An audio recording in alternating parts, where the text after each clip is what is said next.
tâm lý ở châu Âu bởi vì nó lại chuyển công ăn việc làm. Thứ hai là mua một cái trà thì phải trả thuế cái nhà của người ta. Thế chính vì thế tâm lý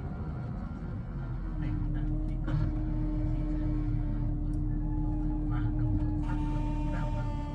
quyền của các nước, những cái quyền về nội dung, quyền về đảm bảo về giá cả, cái quyền được tiếp tục sử dụng lâu dài của cái tư liệu đấy. Thì tôi nghĩ những yếu tố đấy nó sẽ thay đổi cái tư duy của các nhà cho thuê của pháp luật. Dạ vâng.